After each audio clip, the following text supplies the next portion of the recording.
Et si je te disais que l'un des secrets les mieux gardés du développement personnel n'a pas été révélé pendant plus de 70 ans, parce qu'il était jugé trop dangereux pour l'humanité, une œuvre censurée, cachée, oubliée, jusqu'à aujourd'hui.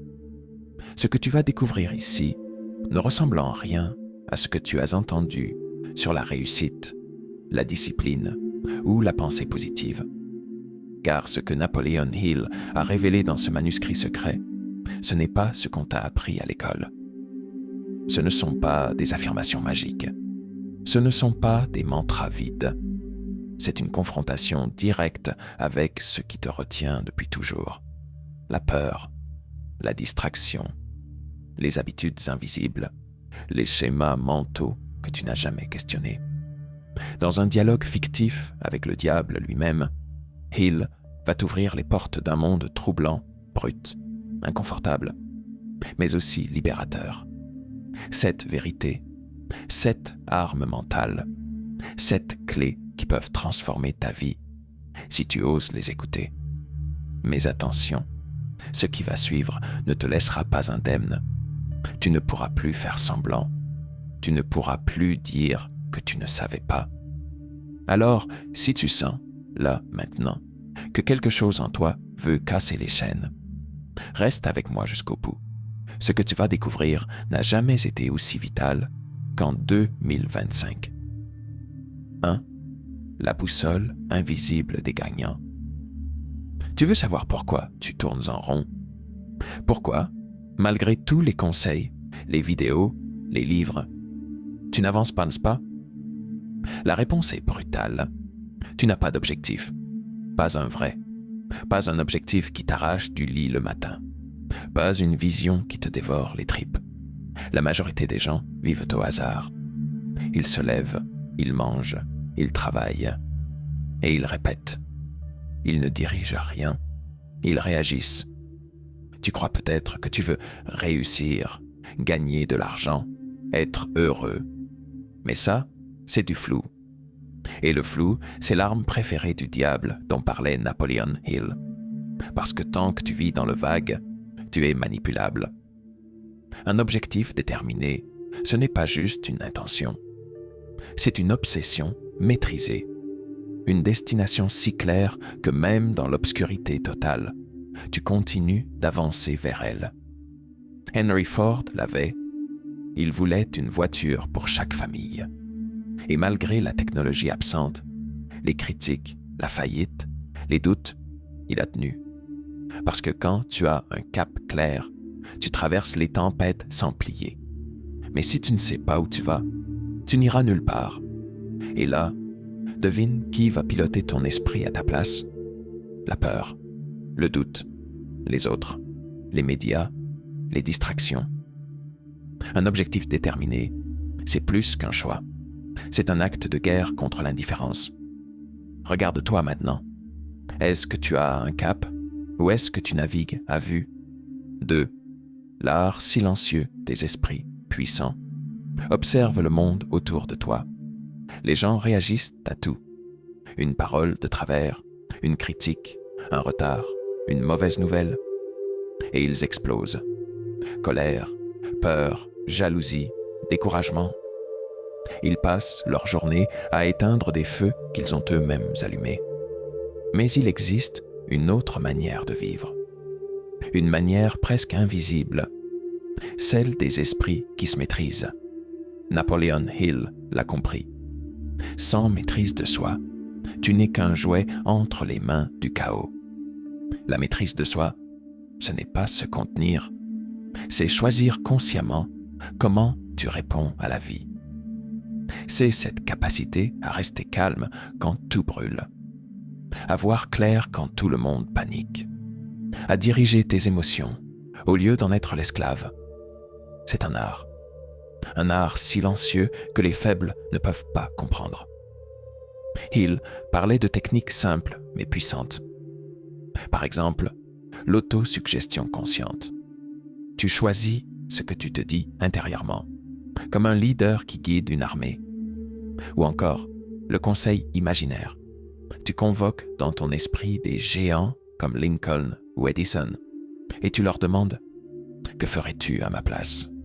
C'est peut-être fou, mais parfois c'est dans la folie qu'on trouve la sagesse. Parce que le vrai pouvoir ne se crie pas, il se contient. Le vrai pouvoir, c'est de regarder quelqu'un qui t'attaque et de ne pas te compromettre. C'est de sentir la peur monter, mais de ne pas la nourrir.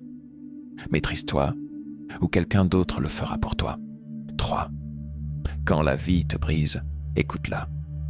Il y a une scène que tu ne verras jamais sur les réseaux. Quelqu'un qui pleure dans sa voiture après un échec.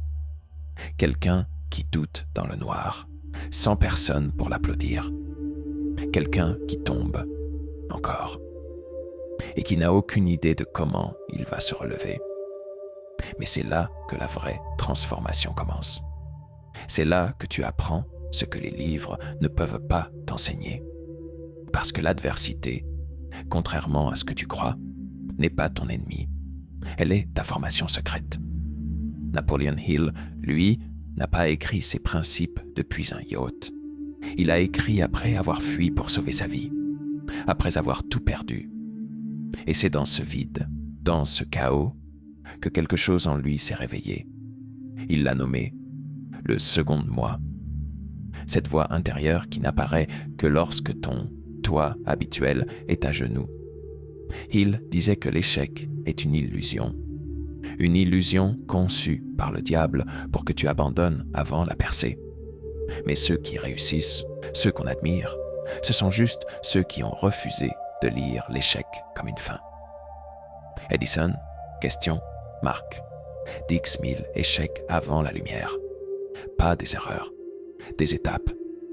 Des messages codés, envoyés par la vie pour t'enseigner ce que rien d'autre ne peut t'enseigner. Alors si tu es dans la douleur en ce moment, ne la fuis pas. Prends un stylo. Écris ce qu'elle t'apprend. Tu es en train de forger une force que les autres ne verront jamais, mais que toi, tu sentiras pour toujours. 4. Ce que tu regardes te programme. Regarde-toi. Tu penses être libre, mais chaque jour, tu donnes ton attention comme on donne un chèque en blanc. Tu ouvres ton téléphone, tu scrolles, tu réagis, tu ne choisis plus rien. Tu consommes ce qu'on t'impose. Et tout ce que tu regardes, tout ce que tu entends, entre dans ton esprit et devient toi. Napoleon Hill l'avait compris avant même les réseaux, avant les notifications, avant les flux continus. Il savait déjà que ton esprit est un terrain fertile et que ce que tu y plantes pousse sans poser de questions. Si tu y sèmes la peur, tu récolteras la paralysie. Si tu y sèmes la colère, tu récolteras la destruction. Mais si tu y sèmes la concentration, la vision, l'espoir, alors tu construiras un empire intérieur. Le diable, dans le dialogue de Hill, ne vole pas ton énergie. Il te distrait. Il détourne ton regard de ce qui compte vraiment. Tu vois, l'attention, ce n'est pas juste de la concentration. C'est ton pouvoir vital. Là où va ton attention, va ta vie. Tu veux reprendre le contrôle? Commence par fermer la porte à ce qui t'affaiblit. Choisis ce que tu lis. Choisis ce que tu écoutes. Crée ton propre sanctuaire mental. Lis chaque jour quelque chose qui t'élève. Écoute ceux qui te poussent vers le haut, pas ceux qui se plaignent. Protège ton esprit comme tu protégerais ton dernier souffle. Parce que ce que tu regardes devient ce que tu crois. Et ce que tu crois devient ce que tu es. 5. Là où tout commence, avant que le monde le voie, ferme les yeux un instant et imagine, pas vaguement, pas comme un rêve que tu regardes passer, mais comme un architecte divin qui construit le monde avant même que la première pierre ne touche le sol. Ton imagination n'est pas un refuge, c'est un laboratoire sacré, un sanctuaire silencieux où se forge la réalité de demain. Napoleon Hill appelait cela l'atelier de la création invisible. Il disait que tout ce qui existe, chaque invention, chaque succès, chaque miracle, est né d'une image mentale portée avec foi. Mais attention, si tu laisses ton imagination dériver dans les scénarios de peur, de manque, de rejet, tu façonnes malgré toi une prison. Et c'est ainsi que beaucoup vivent, enfermés dans des projections qu'ils ont eux-mêmes fabriquées. L'imagination dirigée, elle, est un acte sacré. Tu t'assieds, tu fermes les yeux et tu dessines ta vie avec des émotions puissantes et conscientes. Tu ne demandes pas, tu vois comme si c'était déjà là. Tu ressens, tu vibres, chaque détail compte. La texture de la réussite, l'odeur du lieu, le son de ta voix quand tu dis « je l'ai fait ». Ce n'est pas un jeu, c'est un langage, celui que ton subconscient comprend, celui que l'univers écoute. Et plus tu le pratiques, plus tu rends le rêve tangible. Jusqu'à ce que le monde, un jour, rattrape l'image que tu as tenue fermement en toi. Alors la question, ce n'est pas si tu es capable, c'est « as-tu assez de courage pour voir avant que les autres croient ?» Très bien. Voici la partie 6. Foi appliquée, écrite dans un style introspectif, presque confessionnel, avec un ton spirituel, intime, qui pousse le spectateur à se parler à lui-même. Un moment de vérité intérieure. 6. Croire, même quand tout dit le contraire. Tu veux savoir si tu as vraiment foi? Regarde ce que tu fais quand rien ne bouge, quand le compte est vide, quand personne ne te soutient, quand tu te lèves le matin sans savoir si ce que tu fais a encore un sens. C'est là que la foi se mesure. Pas dans les mots, pas dans les promesses, mais dans ce que tu choisis de faire quand tout semble s'effondrer. Napoleon Hill ne parlait pas de foi religieuse au sens classique. Il parlait de foi active, vivante, engagée. La foi, chez lui, c'était croire avec le cœur et bouger avec le corps. Pas espérer, agir. Parce qu'agir sans foi, c'est mécanique. Tu abandonnes au premier obstacle. Et croire sans agir, c'est du vent. Tu rêves sans avancer. La foi appliquée, c'est se dire « je ne vois pas encore le pont, mais je marche. Je ne ressens pas encore le résultat, mais je continue. Je n'ai aucune preuve, mais j'ai une conviction qui crie plus fort que mes doutes. » Il conseillait l'autosuggestion, pas comme une incantation, mais comme un entraînement intérieur. Tu te parles chaque jour avec autorité. Je suis en train de réussir. Je mérite ce que je poursuis. Je suis guidé, protégé, capable. Tu n'as pas besoin que le monde y croie. Il suffit que toi, tu y crois assez pour agir. Mais si un jour tu oublies ta force, souviens-toi. Ta foi, c'est le feu sacré que personne ne peut t'enlever, sauf toi. C'est vain que l'on continue.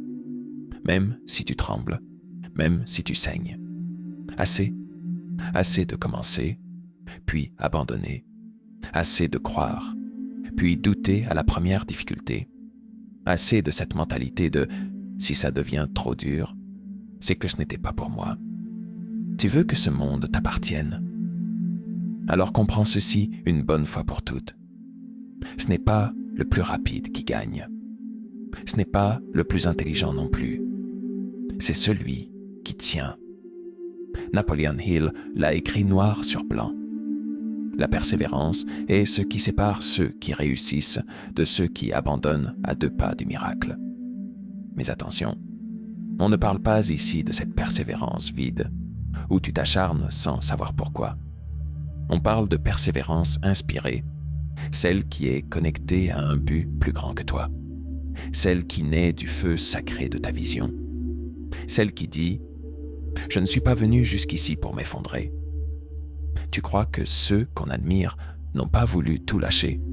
Tu crois que Ford, Edison, Oprah, Mandela n'ont pas pleuré dans l'ombre. Singan, ils l'ont fait. Mais ils ont continué. Un jour de plus, une étape de plus, une tentative de plus.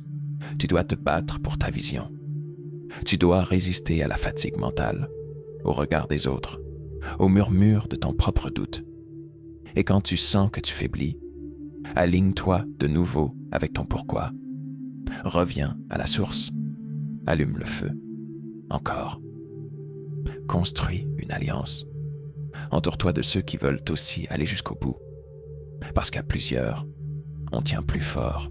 Alors relève-toi, redresse la tête, essuie le sang, étouffe la voix du doute et avance. Tu viens d'entrer dans un univers où la réussite n'est plus un hasard, mais une construction. Tu as entendu des vérités qui dérangent, des outils que peu auront le courage d'appliquer. Mais maintenant, c'est à toi. Prends un carnet, écris chaque principe. Questionne-toi profondément. Suis-je en train de dériver ou de diriger ma vie? Et surtout, choisis une chose que tu vas appliquer dès aujourd'hui. Pas demain, pas quand ce sera parfait, maintenant. Si ce contenu t'a éveillé, partage-le, fais-le circuler, parce que chaque personne qui sort de l'ignorance affaiblit l'influence du diable dont parlait il. Active la cloche, abonne-toi, reviens ici souvent, parce que ce n'était que le début.